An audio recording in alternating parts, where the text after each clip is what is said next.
प्यारे बच्चों, मेरा नाम अरुण कुमार। मैं नगर पालिका इंटर कॉलेज पंडित दीनदयाल उपाध्याय नगर जनपद चंदौली में शिक्षक हूँ। प्यारे बच्चों, कक्षा 11 विषय नागरिक शास्त्र अध्याय 2 प्रकरण भारतीय संविधान में अधिकार के अंतर्गत हमने जो है वीडियो के भाग 1 में तीन मूल अधिकारों की चर्चा कर ली थी।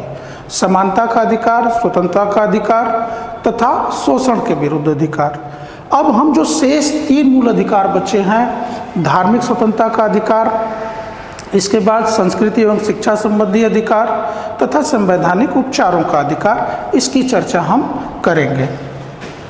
तो जो चौथा आपका मूल अधिकार है वह है धार्मिक स्वतंत्रता।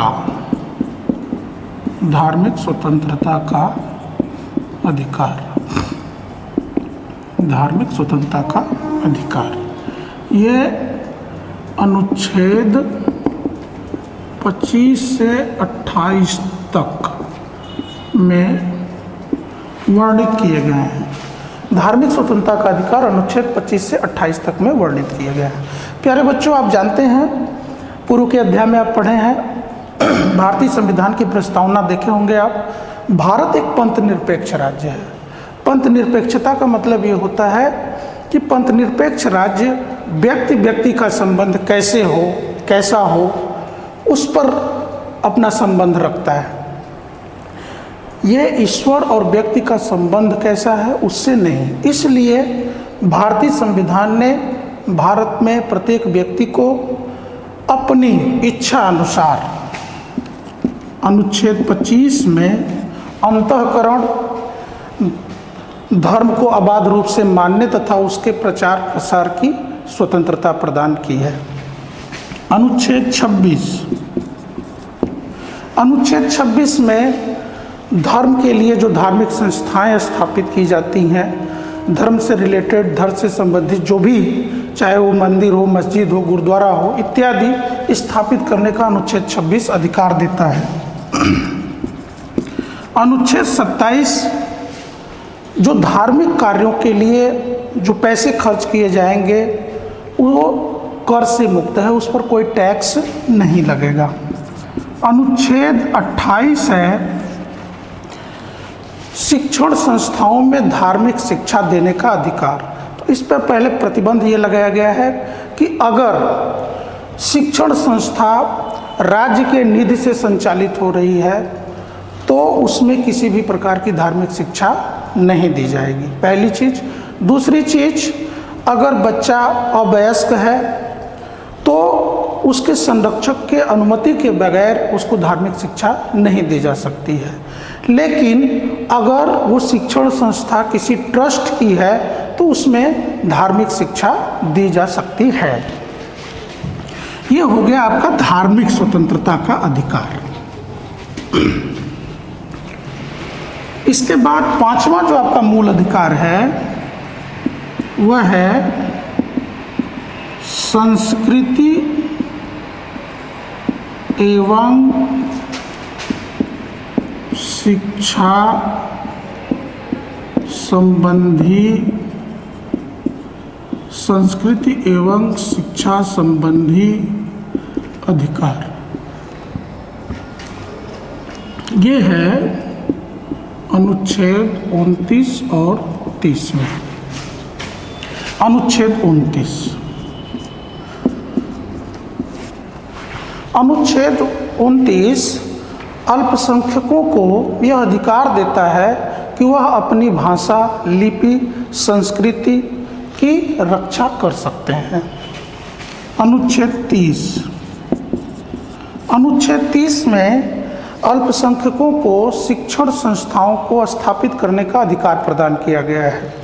जो अल्पसंख्यक हैं, धर्म और भाषा के आधार पर वो अपनी शिक्षण संस्थाओं की स्थापना कर सकते हैं, उस पर प्रशासन कर सकते हैं।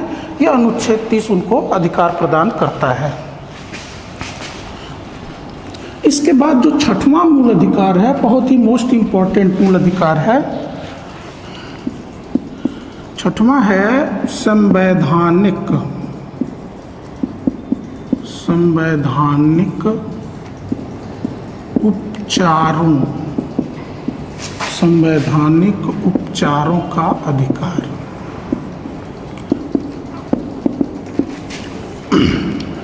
ये है अनुच्छेद 32। अनुच्छेद 32।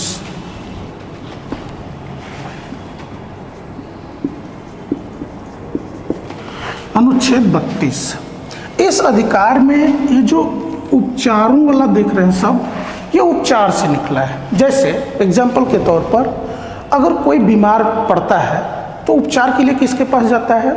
डॉक्टर के पास। ठीक उसी प्रकार से जब किसी व्यक्ति या नागरिक का मूल अधिकारों का उल्लंघन होता है तो वह अनुच्छेद 32 वह दरवाज़ा है या माध्यम है जिससे जिस व्यक्ति का अधिकार प्रभावित हुआ है, उल्लंघन हुआ है, वो अनुच्छेद 32 से डायरेक्ट उच्चतम न्यायालय या सुप्रीम कोर्ट से उपचार मांग सकता है। अनुच्छेद 32 में जब हम सीधे उच्चतम न्यायालय में जाते हैं या अनुच्छेद 226 के आधार पर उच्च न्यायालय में जाते हैं तो 5 प्रकार के लेख जारी किए जाते हैं। 5 प्रकार के लेख, आदेश या लेख जारी किए जाते हैं। पहला है बंदी प्रत्यक्षीकरण,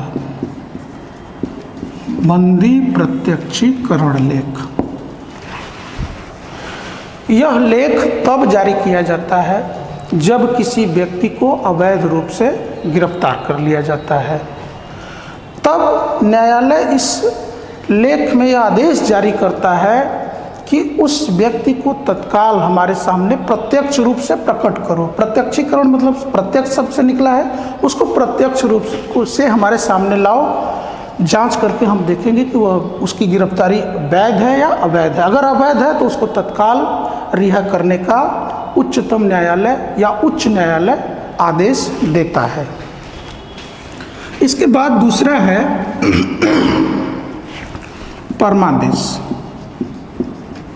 परमादेश लेख, परमादेश लेख तब जारी किया जाता है जब किसी सार्वजनिक पद पर बैठा व्यक्ति अपने कर्तव्यों का निर्वहन नहीं करता है। तब उच्चतम न्यायालय यह आदेश देता है कि या तो तुम अपना कर्तव्य निभाओ या तो पद छोड़ो। तीसरा है प्रतिषेध।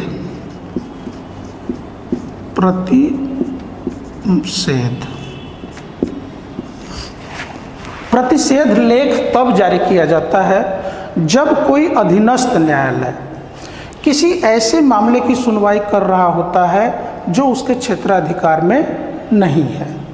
तब उच्चतम न्यायालय आदेश जारी करके उसकी सुनवाई को रुकवा देता है।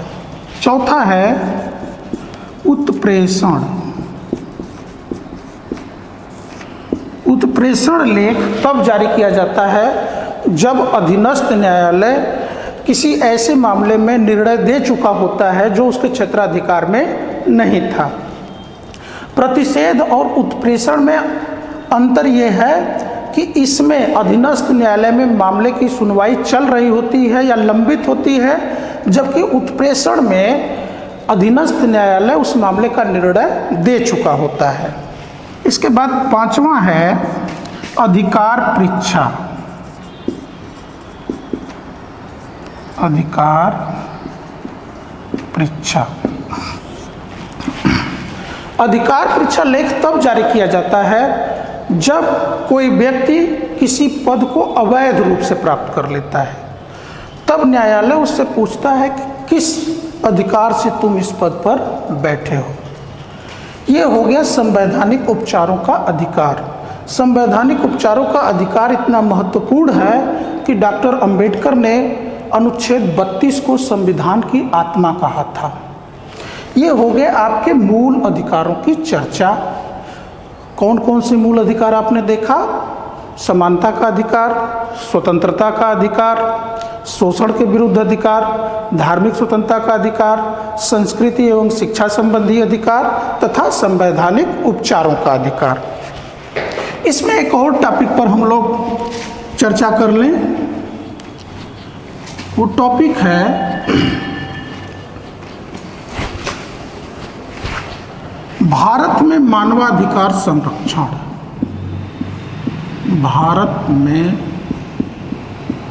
मानवाधिकार, भारत में मानवाधिकार संरक्षण,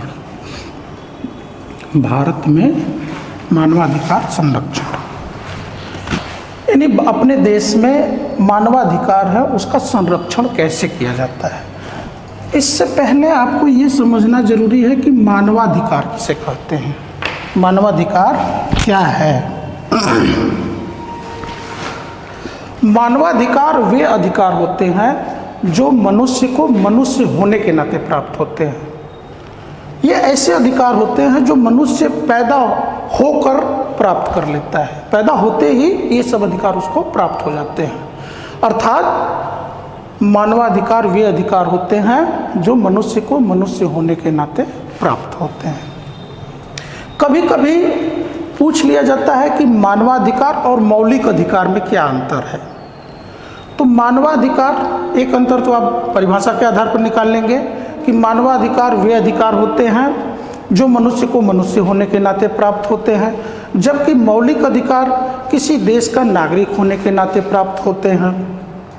मानवाधिकार अंतर्राष्ट्रीय संधि या समझौते का परिणाम है, जबकि मौलिक अधिकार संविधान में दिए गए अधिकारों के कारण होता है। ये जो मानवाधिकार है ये अंतर्राष्ट्रीय संधि समझौते के कारण ये बाध्य नहीं है कोई राज्य लागू करने के लिए, जबकि मौलिक अधिकार को लागू करने के लिए राज्य बाध्य है। ये मानवाधिकार और मौलिक अधिकारों के अंतर की बात हुई। 10 दिसंबर 1948 को मानवाधिकार की सार्वभौमिक घोषणा को संयुक्त राष्ट्र संघ की महासभा ने स्वीकार किया था। इसीलिए 10 दिसंबर को अंतर्राष्ट्रीय मानवाधिकार दिवस के रूप में मनाया जाता है। चूँकि भारत भी संयुक्त राष्ट्र संघ का एक संस्थापक सदस्य है, वो भी संयुक्त राष्ट्र संघ के जो संधि या समझौते हैं उसको लागू करने के लिए प्रतिबद्ध है। इसके लिए मानवाधिकार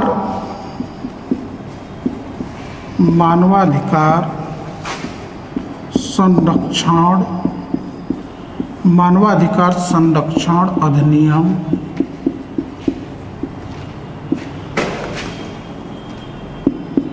1993 पारित किया गया। भारत में मानवाधिकारों की रक्षा के लिए भारत की संसद ने मानवाधिकार संरक्षण अधिनियम 1993 पारित किया। इस अधिनियम के द्वारा एक राष्ट्रीय मानवाधिकार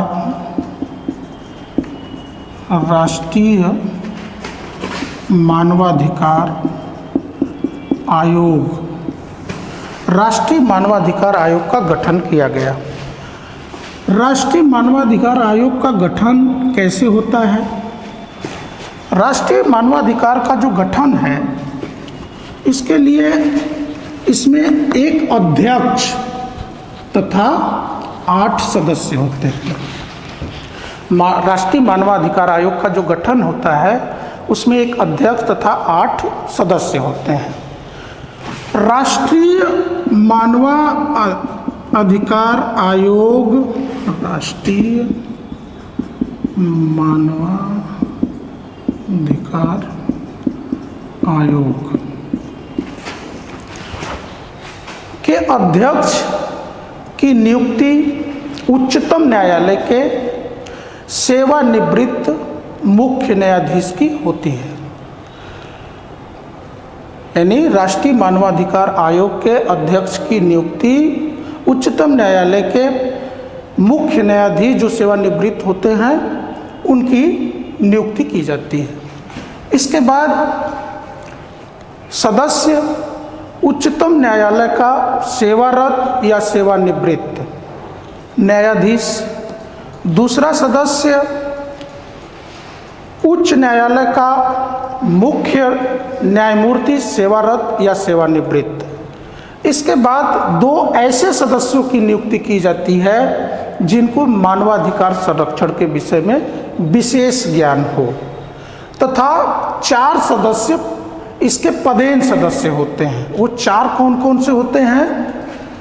राष्ट्रीय अनुसूचित जाति आयोग का अध्यक्ष, राष्ट्रीय अनुसूचित जनजाति आयोग का अध्यक्ष, राष्ट्रीय महिला आयोग का अध्यक्ष तथा राष्ट्रीय अल्पसंख्यक आयोग का अध्यक्ष। ये इसके पदेन सदस्य होते हैं। अगर आप देखेंगे तो राष्ट्रीय मानवाधिकार का जो गठन है, इसमें जो अध्यक्ष है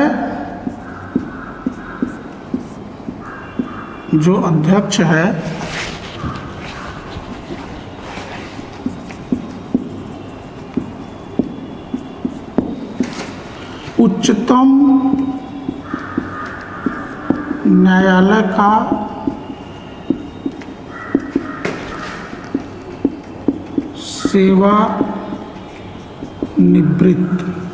सेवानिवृत्त मुख्य न्यायाधीश, ये अध्यक्ष।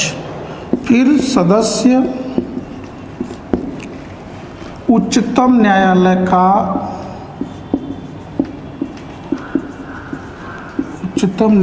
का सेवारत या सेवानिवृत्त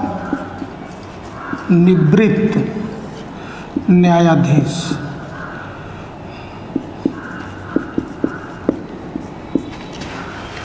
और उच्च न्यायालय का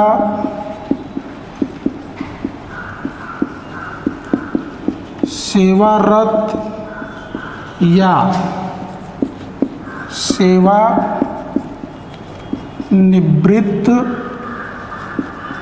मुख्य न्यायाधीश प्लस 2 सदस्य ऐसे होते हैं, 2 सदस्य ऐसे होते हैं जिन्हें मानवाधिकार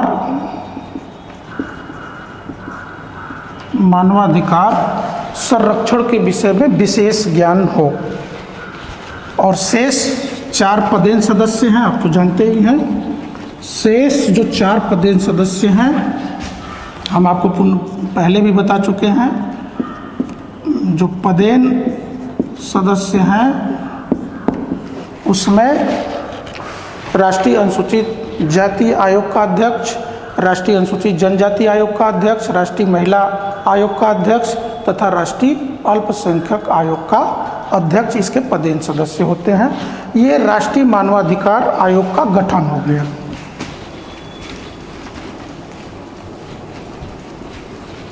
इसके बाद हम कार्य देखेंगे मानवाधिकार आयोग के, राष्ट्रीय मानवाधिकार आयोग के कार्य क्या क्या हैं।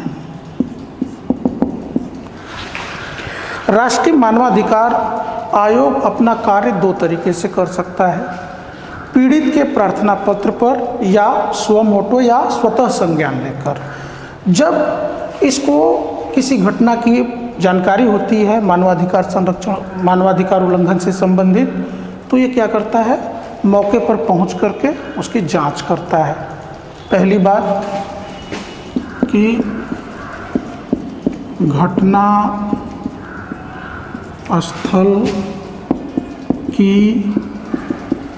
जांच करना। दूसरी बात, जेलों या बंदी गृहों में जाकर सुधार के लिए अनुशंसा करना। तीसरी बात, अंतर्राष्ट्रीय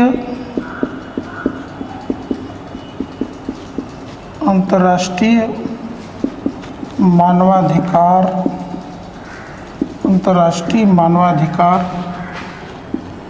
संधि या समझौतों का क्रियान्वयन। इसको नोट कर लीजिए। घटनास्थल की जांच करना, जेलों या बंदी गृहों में जाकर सुधार के लिए अनुशंसा करना, अंतर्राष्ट्रीय मानवाधिकार संधि या समझौतों का क्रियान्वयन करवाना। और इसके बाद जो चौथा प्रमुख कार्य है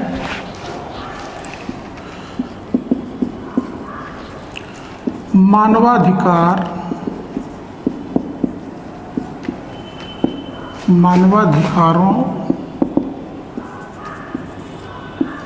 के लिए संगोष्ठी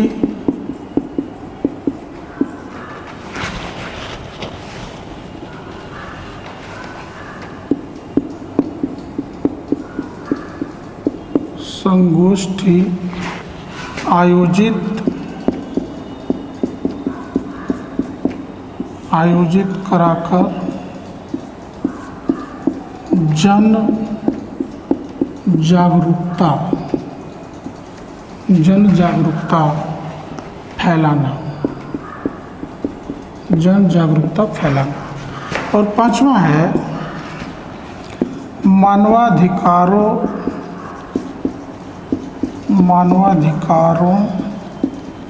के लिए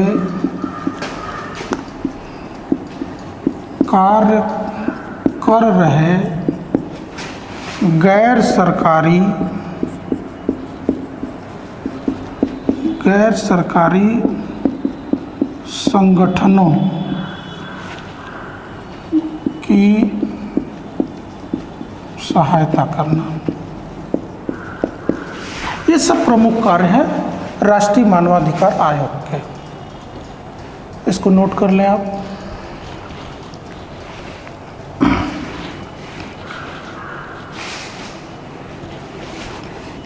नोट कर लिए होंगे।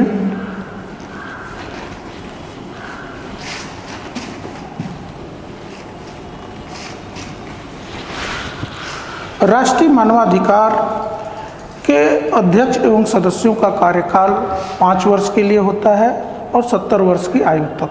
जो भी पहले हो उसके पहले इनको सेवानिवृत्त नहीं किया जा सकता। कदाचार या भ्रष्टाचार के आधार पर ही इनको हटाया जा सकता है, अन्यथा नहीं। आपने जो अध्ययन किया उसको आप अपने से स्वयं पढ़ेंगे। इसके बाद कुछ गृह कार्य नोट कर लीजिए।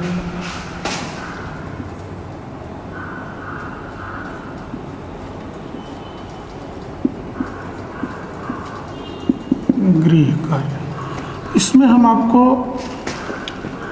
एक विस्तृत उत्तरीय क्वेश्चन देंगे। विस्तृत उत्तरीय प्रश्न। विस्तृत उत्तरीय प्रश्न में पहला प्रश्न है, भारतीय संविधान में कितने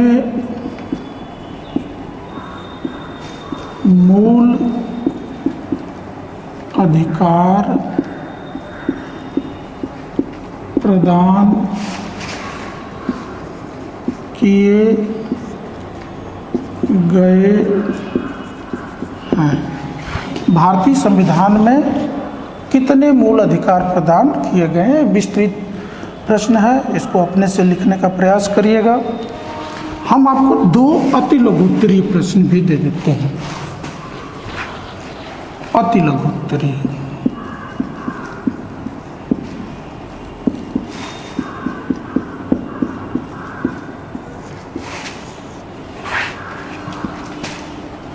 लघुत्तरीय प्रश्न।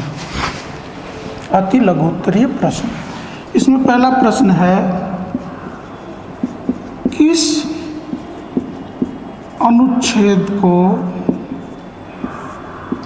अनुच्छेद को डॉक्टर अंबेडकर ने संविधान की डॉक्टर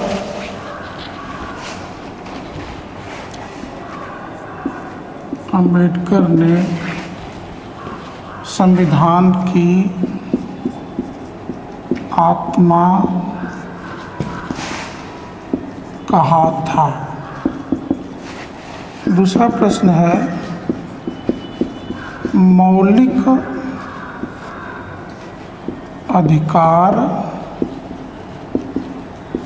अधिकार किसे कहते हैं? मौलिक अधिकार किसे कहते हैं? ये आपके गृह कार्य हैं, इसको घर पर बैठ करके करिएगा। अब ये जो अध्याय है, अध्याय 2, भारतीय संविधान में अधिकार, इसको पढ़ने से आपको लाभ क्या क्या हुआ है? पहली चीज़, आप अपने अधिकारों के प्रति जागरूक हुए हैं, एक आप जागरूक नागरिक बनेंगे। दूसरी चीज़ है कि ये आपके गृह परीक्षा, बोर्ड परीक्षा में भी काम आएगा। और तीसरी जो सबसे महत्वपूर्ण चीज़ है, जब आप आगे सरकारी नौकरियों में, प्रतियोगी परीक्षाओं में प्रतिभाग करेंगे, तो ये जो भारतीय संविधान में अधिकार के जो प्रश्न आते हैं, ये हमेशा आपको मदद पहुंचाएंगे। आज की क्लास बस इतनी ही। बहुत बहुत धन्यवाद।